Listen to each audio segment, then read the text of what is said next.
Coming up after the break, it's the Shadowpunk Revolution. Don't miss it.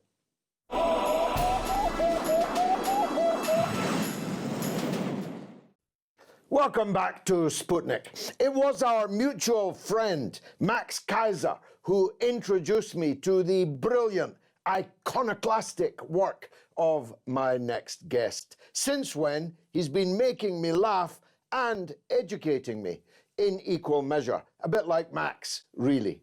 He has just co-written an audiobook with his old friend Brendan Connolly, which sounds like an absolute gas. It's called the Shadowpunk Revolution. How could I resist such a title?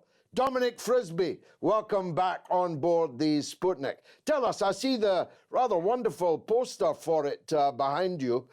Tell us something about it. It's a novel. It's set in some dystopian near future, rather worryingly near. I'll probably still be alive when that age comes along, God willing. Tell us what made you write it and what's it about? Well, thanks very much, George. I was CEO of a privacy technology company a couple of years ago, and I became very interested in the subject of privacy.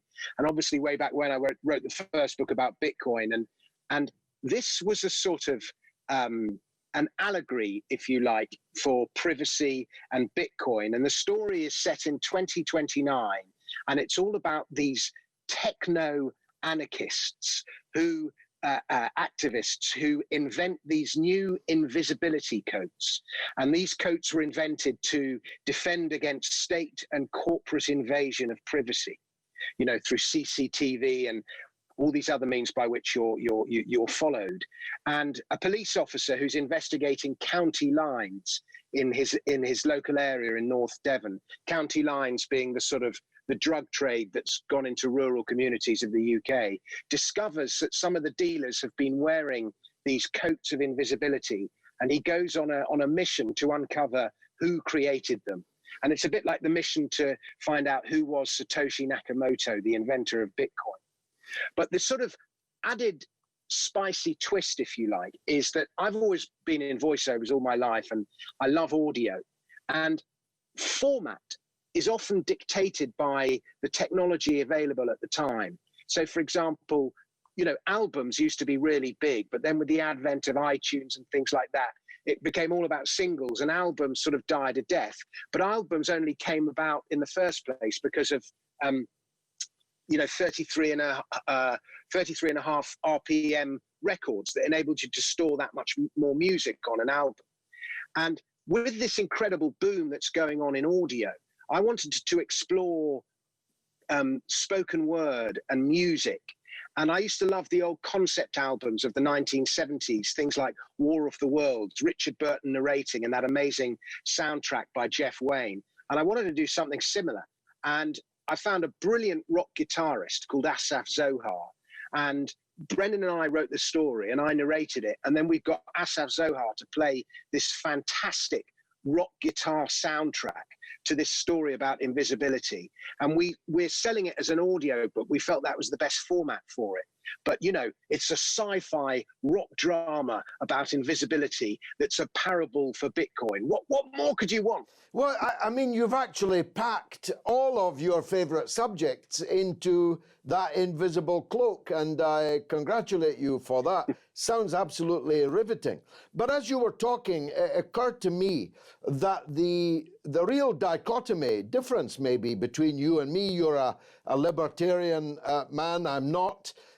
It's the perfect dichotomy. You see, what you see as the overbearing state looking for drug runners on the county lines, what you see as bad, I see as good. I want the police to catch the drug dealers on the county lines that are bringing such misery to rural communities. In other words, the state may act in what you see as an authoritarian way. Yeah, go on. The good guy, the police is the good guy in the story. We're on the police is our hero, and I think county lines, what goes on with county lines and these sort of sophisticated urban people bringing drugs to the naive rural youth and destroying lives. I think it's one of the most terrible crimes going on in our country at the moment. But these coats of invisibility, you know, they're a force for good because they defend against state and corporate invasion of privacy, but they're also a force for evil because they're being used for nefarious purposes. I think Bitcoin is a force for good because it brings apolitical money to the world, but I can also see that Bitcoin can be used for quite immoral things. I'm fascinated by this idea of a rock track laid down illustrating a story. What are the technical? I've done an audiobook myself about the 1970s where the music was far better than it is today. Let me assure you, you being a younger man. 1970s track would have been brilliant on my audiobook. What are the technical challenges of doing that? Well, George, on this we're also agreed. You're anxious to sow division between us, but actually I think on a number of things we actually see we share similar views. And 70s music, for me, 70s was a golden age of music. The technicals were actually quite simple. It was actually started live as a show in Edinburgh. We did it as an Edinburgh show at the Edinburgh Festival in August in 2019 when the Edinburgh Festival still existed. And what happened is I stood there with the story and narrated the story, and Asaf had his guitar here and his computer in front of him, and he was doing all sorts of things on his computer and playing the guitar while I was just narrating the story. And then when we came to do it technically, it was actually quite easy. I've got a studio here right where I'm sitting. You're sitting in my studio now. If I do that, you can see, you know, the soundproofing and so on. And I recorded it in my studio here, and I just sent the audio over to Asaf, and he you know, mixed it and did all his wonders on his computer at home. And then we sent it off to Audible, basically. It was slightly more complicated than that, but all the technical genius is down to Asaf, and also a studio engineer called Dan Lambert, who helped out as well. But it sounds, wonders of modern technology and young people. Yeah, young people is the key point. It's a wonderful idea, great concept, great cover, and I'll certainly be ordering it myself. Now let me turn to another of your preoccupations, on which we are again, paradoxically, on something of the same page. I read a thunderous piece by you in which you theorized for the first time that I have seen your horror at the apparently vaulting progress of wokeism. And you call it the new religion, and you relate it to previous eras of witch hunting and so on. And now you are an iconoclast of the first rank, but here I'm sure you're onto something. Spending a lot of time in the real world as I do, as opposed to the sort of Guardianista bubble in London, I think the great majority of people in Britain are horrified by this march of authoritarianism, of speech and thought. Your piece was brilliant. Recap it for us, will you? Well, there's lots of medieval practices and type from the Middle Ages that we look on now and we're like, how can this have happened? It's insane. And things like, you know, I remember when I first learned about excommunication, when I was at school, and I was like, well, if somebody excommunication is the practice, for example, of it literally meant you were no longer allowed to take communion. But when somebody was excommunicated, they were effectively sort of banished from society. They were no longer an acceptable person. And this practice of excommunication, I mean, it's cancel culture. It's today's equivalent of, you smear somebody with some sort of label that is no longer acceptable to today's, Spanish inquisitors. And, whether it's racism or transphobia or sexism or any kind of ism in that vein. And once you've smeared somebody with that person is effectively excommunicated. We've seen iconoclasm, the tearing down of statues. This is another thing that was huge in the Middle Ages. And, it suddenly started again this year. there's quite another one which was quite interesting was selling indulgences. Now, the richest man who ever lived is thought to have been a guy from the Holy Roman Empire, German, called Jacob Fugger, who lived in, I think, the 1500s. And he made a lot of his money by lending money to governments, and also he had gold and copper mines. But the way he made most of his money was by selling indulgences. And people paid him money, and he would forgive them. He would, in exchange for this revenue, they would be guaranteed a place in heaven, basically.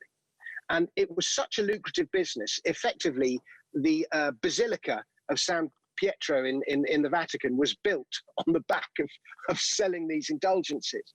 And by some accounts, he was basically the richest man in history. And, you know, selling indulgences is sort of rife today in other forms, like, you know, carbon credits, for example.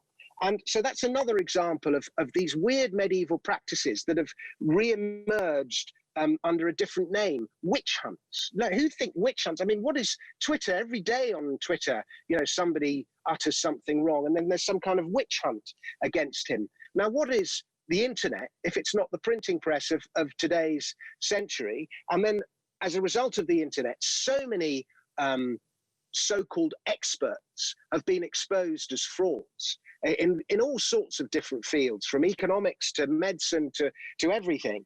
And it's been a tremendously liberating, you know, despite all the fake news that abounds, ultimately, the internet has been a source of more knowledge and greater clarity and greater transparency and more information.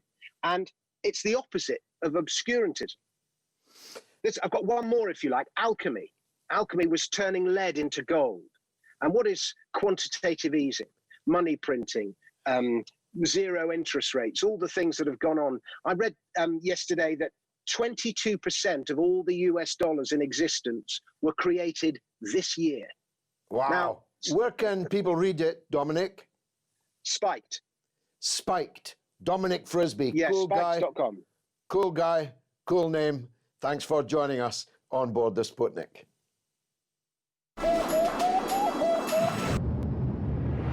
Well, alas means that's the end of the show. But you can stay in touch with us, of course, through our social media portals on Twitter and on Facebook.